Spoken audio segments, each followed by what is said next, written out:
The Logs app in Kibana enables you to search, filter, and tail all of your logs ingested into Elasticsearch. Instead of having to log into different servers, change directories, and tail individual files, all your logs are available in the Logs app. On the home page, let's select Observability. We could also use the main menu. Here we can immediately see the histogram of the latest logs captured by our system in real time, neatly organized by service.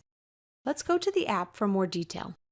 Here we are in the log stream, where we can watch logs stream live into your platform. When we talk about logs, we expect that each log has a timestamp and one or more content fields and/or meta information such as the host from which logs have been collected. Here is the main message. Let's add some parsed fields for more granularity. Select Details to see all the available fields.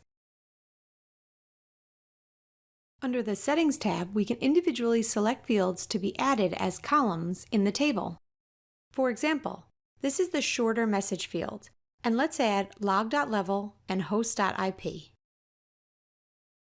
Finally, let's remove the default message field to make space for our new columns. Now we have customized our view of the logs. These all appear to be info level. Maybe we should check for error messages just in case. Elastic KQL, Kibana query language, helps us by suggesting valid field names.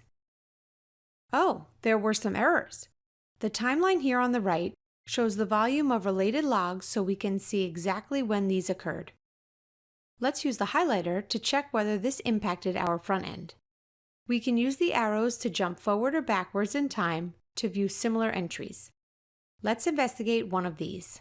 We can see the other events going on at the time. In this video, you have seen how you can search through logs using the Logs app. We met the Logs app, learned how to locate log entries using the search bar and KQL, as well as customize and highlight our results.